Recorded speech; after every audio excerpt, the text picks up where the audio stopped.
करते हैं बच्चों प्रश्नावली 4.1 का दूसरा सवाल। देखिए क्या है बच्चों, कह रहा है निम्न स्थितियों को द्विघात समीकरणों के रूप में निरूपित कीजिए। दूसरे का पहला, एक आयताकार भूखंड का क्षेत्रफल 528 वर्ग मीटर है। क्षेत्र की लंबाई मीटरों में चौड़ाई के दुगने से एक अधिक है। हमें भूखंड की लंबाई और चौड़ाई ज्ञात करनी है बच्चों। हमें यहाँ पे केवल इसको एक द्विघातीय समीकरण के रूप में निरूपित करना है। कंडीशन दी गई थी, क्षेत्रफल यहाँ पर दिया गया है बच्चों 528 वर्ग मीटर, ठीक है। कह रहा है कि लंबाई चौड़ाई के दुगने से एक अधिक है, यानी लंबाई किस पे निर्भर कर रही है बच्चों, चौड़ाई पे। तो लिखेंगे माना चौड़ाई बराबर x मीटर, अतः लंबाई हो जाएगी चौड़ाई का दुगना अर्थात 2x से एक अधिक 2x धन 1 मीटर। फिर क्षेत्रफल आयताकार भूखंड का बच्चों हमें दिया गया है, वो है 528 वर्ग मीटर। क्षेत्रफल आयत का होता है लंबाई गुणे चौड़ाई बराबर 528। लंबाई है बच्चों 2x धन 1, चौड़ाई है x बराबर 528। एंट्री करेंगे x की, 2x स्क्वायर धन x बराबर 528, पक्षांतर कर लेंगे 2x स्क्वायर धन x ऋण 528 बराबर 0। बस यही बच्चों हमारा उत्तर हो गया। केवल हमें इसे निरूपित करना था द्विघात समीकरण के रूप में। जल्दी से दूसरा सवाल भी देखते हैं, कम समय में अधिक काम करेंगे। दो क्रमागत धनात्मक पूर्णांकों का गुणनफल 306 है। हमें पूर्णांकों को बच्चों ज्ञात करना है। तो यहाँ पे देखते हैं बच्चों पूर्णांक होते क्या है, नेगेटिव और पॉजिटिव दोनों ही टाइप के इंटीजर होते हैं। कहीं से भी शुरू कर लेते हैं। मान लीजिए धनात्मक पूर्णांक के लिए बात कर रहा है तो 0, 1, 2, 3, 4 ये सब पॉजिटिव इंटीजर्स हैं। अब देखिए बच्चों 0 में जब 1 जोड़ेंगे तो 1 आ जाएगा, 1 में 1 जोड़ेंगे 2 आ जाएगा, 2 में 1 जोड़ेंगे 3 आ जाएगा। इसी प्रकार से आगे।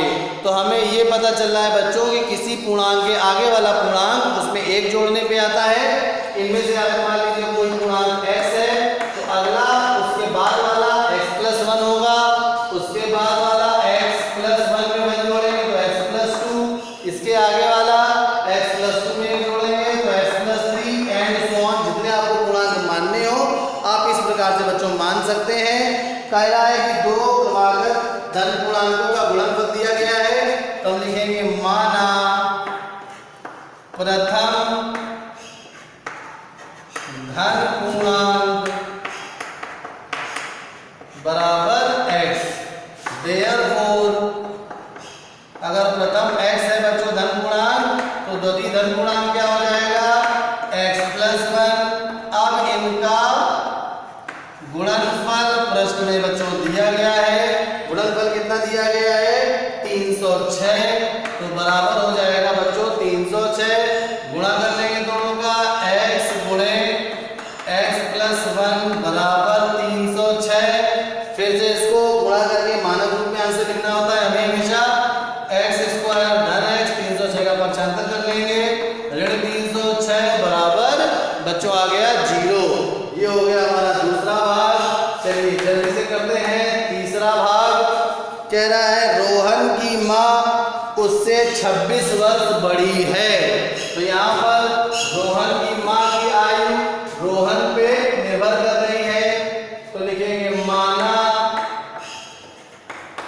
रोहन की वर्तमान आयु बराबर x वर्ष। तो रोहन की माँ रोहन से 26 वर्ष बड़ी है। तो अब रोहन की माँ की आयु बच्चों क्या हो जाएगी, रोहन की माँ की वर्तमान आयु x धन 26 वर्ष, क्योंकि रोहन की माँ की जो आयु है वो रोहन से 26 वर्ष अधिक है। आगे कह रहा है उनकी आयु वर्षों में का गुणनफल अब से 3 वर्ष पश्चात 360 हो जाएगा। यहाँ पे ध्यान देने वाली बात है बच्चों कि कह रहा है अब से 3 साल बाद इनकी मतलब रोहन की और रोहन की माँ की जो आयु का गुणनफल है वो हो जाएगा 360। तो पहले हम क्या करेंगे बच्चों, अब से 3 साल बाद दोनों की आयु निकालेंगे। बच्चों 3 साल बाद सभी की आयु 3 साल बढ़ जाएगी, चाहे वो कोई भी हो। तो यहाँ पे लिखेंगे 3 वर्ष बाद। बच्चे इसमें गलती ये करते हैं कि एक की आयु 3 वर्ष बढ़ाएंगे, दूसरे की आयु नहीं बढ़ाएंगे। यही हमें ध्यान रखना है कि अगर आयु बढ़ेगी तो सभी की बढ़ेगी, घटेगी तो सभी की घटेगी। घटने का मतलब पिछले वर्षों में पूछा जाए, वैसे तो आयु घटती नहीं किसी की। तो 3 वर्ष बाद रोहन की आयु जितनी अभी है बच्चों उससे 3 जोड़ देंगे, अर्थात x धन 3 वर्ष। और फिर वही पूरा सेंटेंस 3 वर्ष बाद रोहन की माँ की आयु, अभी रोहन की माँ की आयु x धन 26 है, x धन 26 में 3 जोड़ेंगे तो x धन 29 वर्ष आ जाएगा। तो ये आ गया x धन 29 वर्ष। अब 3 वर्ष बाद दोनों की जो आयु है उनका गुणनफल हमें दिया गया है 360। गुणा कर लेते हैं बच्चों, x धन 3 गुणे x धन 29 बराबर 360। इसका गुणा कर लेंगे तो आ जाएगा बच्चों x स्क्वायर 29 30 2 32 x धन 3 9 27 के साथ हासिल लगे 2 3 2 6 2 8 और बराबर 360। पक्षांतर कर लेंगे, x स्क्वायर धन 32x धन 87 360 बराबर 0। तो x स्क्वायर धन 32x अब घट जाएगा दोनों, 10 में से 7 घटे 3, 15 में से 8 घटे 7 273 बराबर 0। यही बच्चों हमारा उत्तर हो गया। अगला सवाल अंतिम।